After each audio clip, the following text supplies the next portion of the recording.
ஓம் சாந்தி. B.K. Surajbhai அவர்களின் தாரணை வகுப்பு நவம்பர் 20, 2024. பிராமண குலபூஷணர்களாகிய நாம் அனைவரும் இந்த வாழ்க்கையில் அனைத்திலும் உயர்ந்த சுகத்தை பெற வேண்டும். அதற்காக தன்னைத்தான் மகிழ்ச்சி மற்றும் பெருமிதத்தில் நிலைக்கச் செய்வது பரம அவசியமானதாகும். சற்று சிந்தித்து பார்ப்போம். இந்த பிறவியில் இந்த கண்களால் நாம் என்னவெல்லாம் கண்டிருக்கிறோம். பகவான் இந்த பூமியில் அவதரிப்பதை கண்டிருக்கிறோம். அவர் மகா வாக்கியங்களை உச்சரிக்க கேட்டிருக்கிறோம். சத்தியமான கீதை ஞானத்தை போதிக்க கண்டிருக்கிறோம். கண்டது மட்டும் இல்லை, நேரடியாக அவரிடம் கீதை ஞானத்தை நாம் கேட்டிருக்கிறோம். பகவான் தனது கர்மங்களை எவ்வாறு செய்கிறார் என்று கண்டிருக்கிறோம். தன் குழந்தைகளுக்கு அவர் அன்பினை வழங்க கண்டிருக்கிறோம். ஆத்மாக்களுக்குள் சக்திகளை நிரப்ப கண்டிருக்கிறோம். அனைவரையும் அலங்கரிக்க கண்டிருக்கிறோம். நாம் திருப்தி அடைந்து விட்டோம். நமது கண்களும் திருப்தி அடைந்து விட்டன. இந்த மகிழ்ச்சி மற்றும் பெருமிதத்தால் நமது வாழ்வினை ஆனந்தமயமாக்குவோம். 4 யுகங்களிலும் பார்க்காத விஷயத்தை இந்த கடைசி பிறவியில் நாம் கண்டிருக்கிறோம். நமக்கு சத்தியமான விவேகம் கிடைத்திருக்கிறது. 3 உலகங்கள் மற்றும் 3 காலங்களின் ஞானம் கிடைத்துவிட்டது. நாம் மிகுந்த அதிர்ஷ்டசாலிகளாவோம்.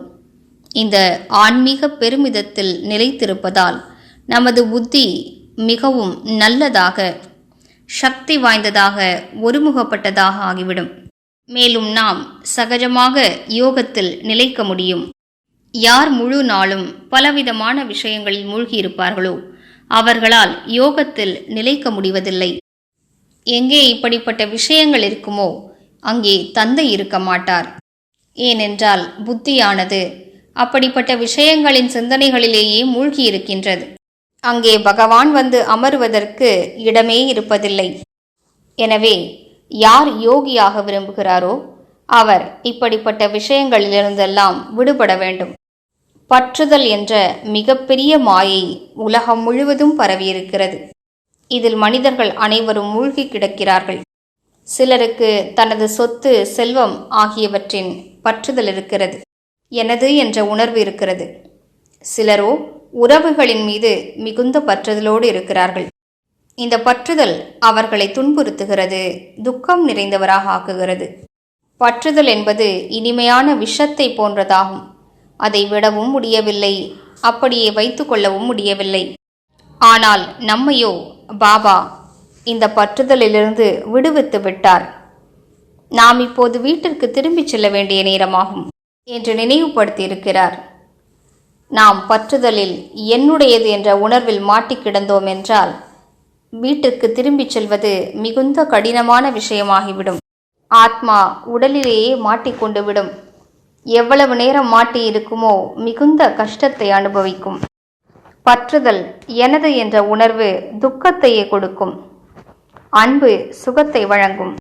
சிலர் என்ன யோசிக்கிறார்கள் என்றால், பற்றுதலை விட்டுவிட்டால் குழந்தைகளை எவ்வாறு பராமரிப்பது?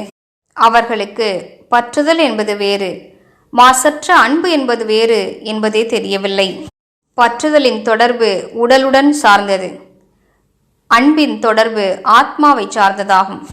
எனவே யார் பற்றுதலை வெல்ல விரும்புகிறார்களோ அவர்கள் ஆன்மீக அன்பினை தாரணை செய்ய வேண்டும். அதற்காக ஆன்மீக பார்வையை பயிற்சி செய்ய வேண்டும். உங்களுக்கு யார் மீது பற்றுதல் இருக்கிறதோ அது உங்களது குழந்தைகளாக இருக்கலாம், அவர்களது குழந்தைகளாக இருக்கலாம். அவர்கள் மீது எந்த பார்வை இருக்க வேண்டும் என்றால், இவர்கள் அனைவரும் ஆத்மாக்கள். இந்த கடைசி பிறவியில் நம்மிடம் வந்திருக்கிறார்கள். முற்பிறவியில் இவர்கள் வேறு குடும்பத்தில் இருந்தார்கள். அடுத்த பிறவியில் வேறு குடும்பத்திற்கு சென்று விடுவார்கள். இப்போது நாம் இவருக்கு தாய் தந்தையராக இருக்கிறோம். முற்பிறவியில் வேறு யாரோ இருந்திருக்கிறார்கள். இவ்வாறு சிந்தனை செய்யும் போது நமக்கு மிக நல்ல அனுபவம் ஏற்படும். ஆனால் நாம் அவசியம் பற்றுதலை விட்டாக வேண்டும். அது அன்பாக சுயமுயற்சியால் செய்தால் நல்லது.